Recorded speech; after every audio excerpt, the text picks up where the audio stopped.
continues to say, the affordability crisis in America is very real.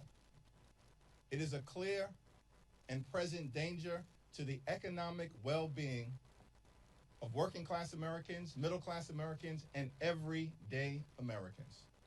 Donald Trump and Republicans have failed the country when it comes to the economy. Republicans promised that they were going to lower the high cost of living on day one of Donald Trump's presidency. But costs haven't gone down in the United States of America. Costs have gone up under failed Republican policies. Housing costs are out of control. Grocery costs are out of control. Healthcare costs are out of control. Utility bills are out of control. And child care costs are out of control. The affordability crisis in the United States of America is very real. Republicans have failed to lower the high cost of living.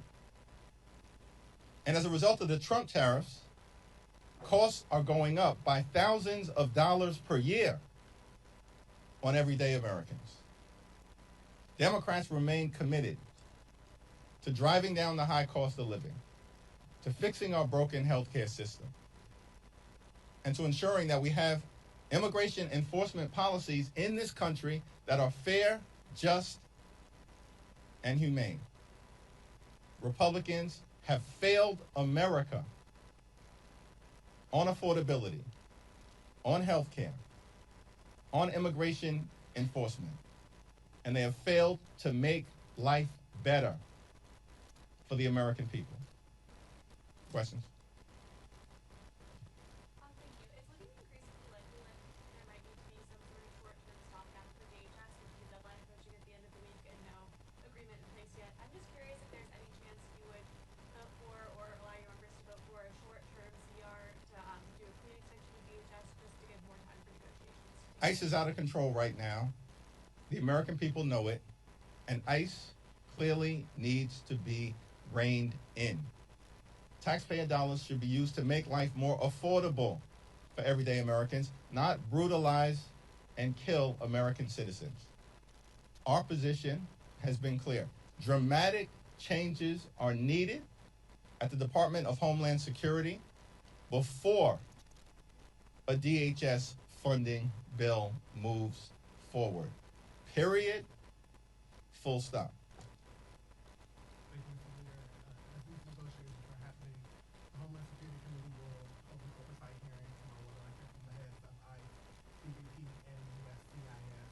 What do you think the heads of these agencies need to say to the American people to, communicate that they understand the gravity of your demands, the gravity of the moment? You all say that ICE needs to be ranked in. You have very, very obvious concerns about what's happening in terms of the president's immigration policy. What do you need to hear from some of his administration officials tomorrow at this hearing to let you know that your message is getting through, at least to the administration?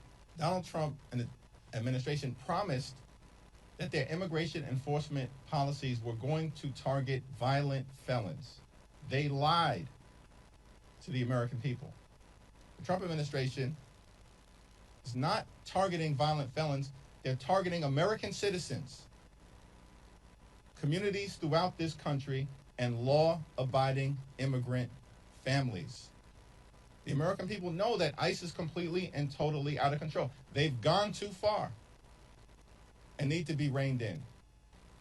At the hearing this week, Trump administration officials should apologize to the American people for using their taxpayer dollars to unleash wicked brutality on the American people, and in some cases, kill them in cold blood, like Renee Nicole Good and Alex Preddy. The administration also needs to commit to the dramatic changes that Democrats have forcefully put on the table, including but not limited to mandatory body cameras, judicial warrant requirements, no masks, an end to roving patrols that are brutalizing American communities, no racial profiling, no targeting of sensitive locations like schools, hospitals, houses of worship, and polling sites, and independent investigations to ensure that when ICE officials break the law, state and local officials can investigate them and prosecute anyone who has committed a crime in the United States of America. House and Senate Democrats have clearly transmitted to the American people and clearly transmitted to the White House and our colleagues in the House and the Senate the types of dramatic changes that need to occur at the Department of Homeland Security before a funding bill moves forward this Friday, and we're still waiting to hear back from the White House. Which shows to me that these extremists aren't serious about getting ICE under control. Thanks, Mr. Leader. So now that the Epstein files are available at the Department of Justice unredacted, is there a strategy? Obviously, there are millions of files. Is there any coordination among Democrats for who is looking for what? And are you, or is anyone in leadership going to be taking advantage of that opportunity? Well, on this matter, where the American people in general and the survivors in particular are seeking full accountability and full transparency, Robert Garcia and the Oversight Democrats, along with Jamie Raskin and the Judiciary Committee Democrats, will continue to take the lead. The lead will also continue to be taken by the Democratic Women's Caucus, led by Teresa Ledger Fernandez, who has worked closely with the Epstein survivors throughout this Congress and will continue to do so. Thanks. Back. Senator Jeffries, the House voted unanimously to strip out that provision the Senate put into the appropriations package that would allow senators to sue the government over justice investigations and getting them back. There's now a hearing on telecom companies tomorrow in the Senate. Lindsey Graham has said he's trying to get some version of this through the Senate in the future that would allow for a private cause of action by private groups who have their phone records similarly pulled. Is something like that entirely dead in the House of Representatives? Would you consider sort of legislation like that? We'll have to take a look at any bipartisan proposal that relates to allowing everyday Americans to vindicate their rights under the law, if in fact those privacy rights have been violated. But the continuing temper tantrum being thrown by Lindsey Graham perplexes me. I don't get it. Like, there's enough corruption taking place coming out of 1600 Pennsylvania Avenue right now, the most corrupt administration in American history, Donald Trump and his sycophants running the largest pay-to-play scheme ever seen, focused on enriching themselves, their family members, and their friends, as opposed to actually addressing the affordability crisis or driving down the high cost of living. Republicans in the House and the Senate have shown no interest in dealing with the affordability crisis and no interest in fixing our broken healthcare system. I would suggest that John Thune and others actually pass the straightforward extension of the Affordable Care Act tax credits. Focus on that so we can actually restore affordable health care for tens of millions of Americans who are right now facing dramatically increased health care premiums.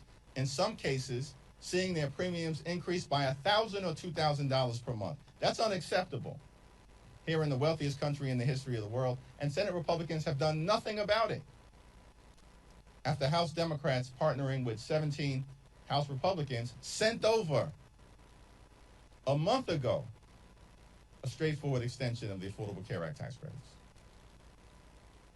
Elizabeth Warren said she would support a funding bill that essentially funds every portion of DHS except for ICE and CBP.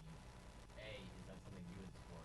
And B, if it is, would that not be basically giving up all the rest of the leverage, given that the big beautiful bill funded those two agencies for 4 years? we don't look at the moment that we're in as exercising leverage over the other side. We want to fund the government in a manner that actually promotes the health, the safety, and the economic well-being of the American people. The ball is in the Republicans' court right now. We sent over a proposal. We've given them legislative language as it relates to the types of dramatic reforms of DHS that the American people are demanding, and we've heard nothing but crickets from the other side.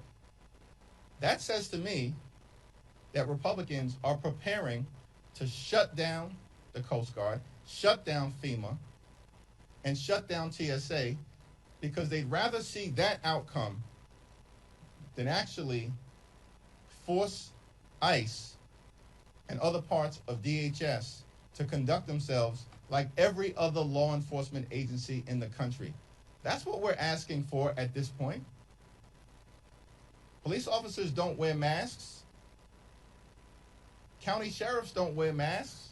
State troopers don't wear masks. Why are Republicans committed to unleashing masked ICE or CBP agents on the streets of America to visit brutality on American citizens while at the same time targeting law-abiding immigrant families? It's all so completely and totally unhinged, unacceptable, and un-American. So this is on Republicans right now in terms of what happens on Friday. The clock is ticking. We'll sit down with anyone, anytime, any place. But our demands for dramatic ICE reform are clear. It's a line in the sand that we've drawn on behalf of the American people. Thanks. Thank you. And following up on that, you're saying you haven't heard from Republicans and you also haven't heard from the White House. How confident are you that if there is a shutdown of DHS, you'll be able to reach a deal during that? We've made clear to Republicans repeatedly throughout this Congress that we're not down with the my way or the highway approach.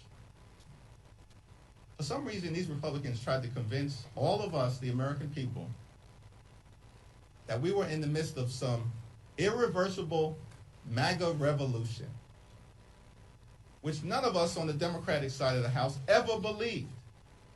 Because the bottom line is, Republicans wouldn't even be in the majority in the House right now had they not stolen 3 seats from the people of North Carolina in mid-decade gerrymandering that occurred in 2024.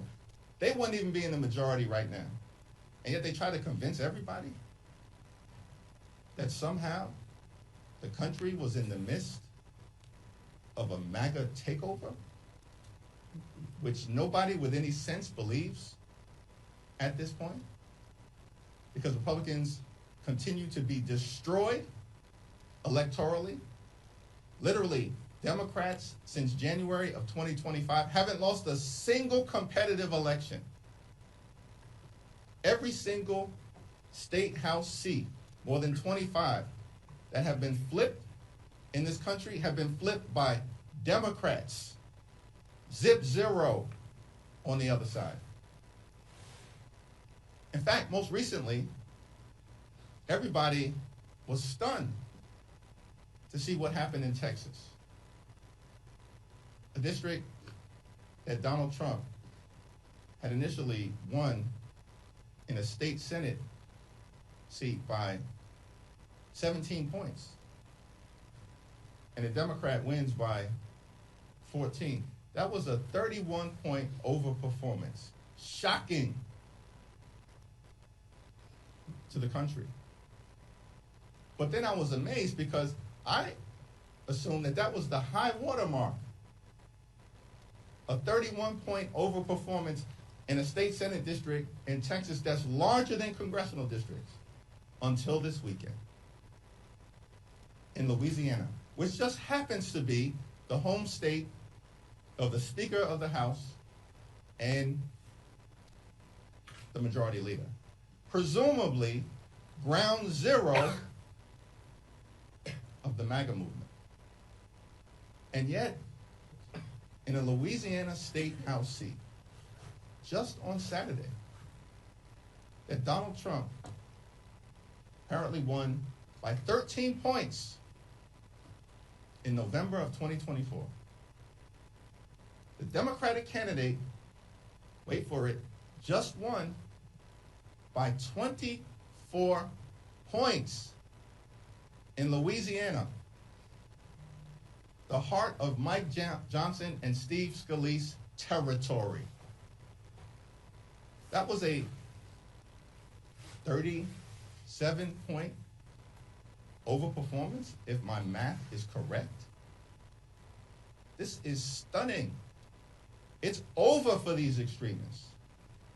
And so the notion that in the face of Republicans being rejected all across America and Democratic candidates up and down the ballot throughout the country being embraced, the notion that this week Republicans were going to proceed with a my way or the highway approach and act like they have the high ground on any issue, they do not. It's over for these people.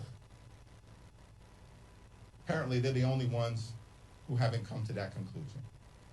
I think that's a good segue to talk about the Save America Act. First of all, what do you, why are they doing this again? They already passed a version of it. What do you think they're doing with this, and how do you see it relating to Trump's talk about nationalizing elections? Well, Donald Trump clearly wants to nationalize the election because he knows if there's a free and fair election, it's over. Right? The House is gone. Senate majority likely gone as well for these Republican extremists. Because the American people see, as Democrats, we're the only ones actually fighting hard on the issues that matter, to drive down the high cost of living, to fix our broken healthcare system, and to clean up corruption and the mess that Donald Trump and Republican policies have created. Republicans have adopted voter suppression as an electoral strategy. That's what the so-called SAVE Act is all about. And this version is worse than the last version. Because this version, as I understand it, would actually give DHS the power to get voting records from states across the country. Why would these extremists think that's a good idea that we as Democrats are going to accept at this moment in time? We want DHS and ICE, who have been brutally, viciously, and violently targeting everyday Americans, to have more data about the American people? It's outrageous. Something is really wrong with these folks. I think they're trying to lose elections at this point. They're a disaster. They failed. And so the only path forward, we've given a list of 10 demands. Those demands are completely consistent with the values of the American people, and we're waiting for a direct response from Donald Trump, the White House, and Republicans on Capitol Hill. And then we can have a debate, which we are ready to enthusiastically embrace on behalf of the American people. The so-called SAVE Act, a version that's worse than the prior version, is going down. It's not going to pass. If it squeaks by the House, it's dead on arrival in the Senate. They're wasting time. Again, why are Republicans trying to do everything but make life better for the American people? They're focused on nationalizing the election in the 250th anniversary of this great country. Are they unaware of the principle of federalism in America? Traditional Republicans used to embrace federalism. But now that they're part of a cult, they do whatever the cult leader tells them to do. What was your reaction to the results in the New Jersey special primary? I know it's not yet been called, but it seems like progressive candidate Anna Mejia is going to win that one. It's not yet been called yet, so we're closely monitoring the election results. And then whoever emerges will be prepared to stand by them in the April general election to ensure that a Democrat fills the seat left vacant by Governor Mikey Sherrill. Obviously, Democrats are frustrated with how the administration is responding on the Epstein front, but there's also, as you've already hinted at, the DHS fund fight, the question about affordability and so forth. How do you see Epstein as fitting into a message when it comes to the fall, and how much should we expect it to be part of the message in the fall? Well, we've talked about three core issues. First, of course, leaning in on the economy. Democrats being committed to drive down the high cost of living. America is too expensive right now. Donald Trump has made the affordability crisis worse here in the country, and then continues to say it's a hoax, or that we're not talking about it anymore. The problem is Donald Trump spends all of his time watching state TV as opposed to actually interacting with everyday Americans who know that the affordability crisis is very real. So we're focused on the economy. We're going to continue to focus on fixing our broken healthcare system in an environment where Republicans enacted their one big ugly bill and the largest cut to Medicaid in American history, literally ripping food as well from the mouths of hungry children, seniors, and veterans, taking health care away from more than 14 million people, hospitals, nursing homes, and community-based health clinics closing across America because of Republican policies in that one big ugly bill. And now they continue to refuse to extend the Affordable Care Act tax credits, meaning that tens of millions of Americans are increasingly unable to go see a doctor when they need one. And all of this, of course, was done in that one big ugly bill to enact dramatic tax breaks, big tax breaks for their billionaire donors, while at the same time giving ICE a $75 billion slush fund so they can unleash brutality on the American people. So we're going to continue to point out the fact that Republicans have created a healthcare crisis, and in part they created that healthcare crisis so that they could give ICE a slush fund, not to go after violent felons, but to target American citizens, in some cases kill them,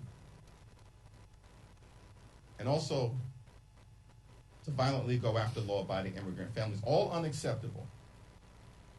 They created a healthcare crisis. Democrats are committed to fixing our broken healthcare system. Third, we need to clean up corruption here in the United States of America. In the House, in the Senate, at the Supreme Court, and certainly with the Trump administration. And in that context, the American people are correctly demanding transparency and accountability as it relates to the Epstein files. What is the administration hiding? Who are they trying to protect? These are questions that, of course, led by Robert Garcia, Jamie Raskin, and Teresa Leger Fernandez, House Democrats are going to continue to press forward on, consistent with what the American people are demanding. Thank you, Mr. Leader. You said that the SAVE Act is not going to pass the House, but a vast majority of Americans, including 70% of Democrats, do support having voter ID requirements. So are Democrats on the wrong side of an issue with so much support? What's the path forward for Democrats here? Republicans are clearly on the wrong side of every single issue, which is why they are getting crushed electorally. This is a desperate effort by Republicans to distract. The so-called SAVE Act is not about voter identification. It is about voter suppression. And they have zero credibility on this issue, Republicans, in the same way that they have zero credibility on every other issue, which is why they continue to be routed electorally, including in districts and states that Donald Trump won comfortably in November of 2024. The last shutdown, the 43-day shutdown, was over the ACA extensions, and the shutdown ended without getting those extensions. What's your belief as to how this next shutdown could end? Do you have guarantees for the American people that these demands will happen? The last ones didn't happen. Yes, and the last ones did actually happen in the House of Representatives. So no one was talking about health care generally and the Affordable Care Act specifically in September of 2025 until House Democrats joined by Senate Democrats, started to talk about it in the context of the looming crisis because of the pending expiration of the Affordable Care Act tax credits.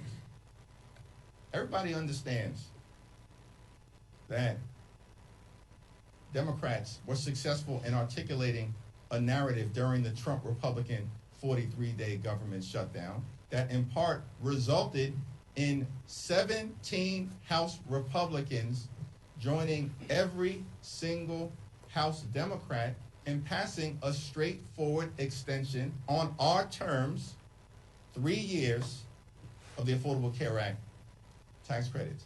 Democrats are governing in the minority as if we were in the majority.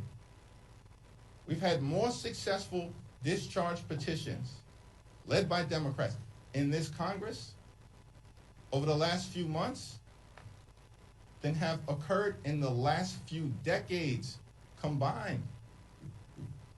So the one thing we can guarantee to the American people is that we're in this fight on their behalf until we win this fight and begin the process of ending the national nightmare that Donald Trump and Republican policies are inflicting on the American people. Thank you.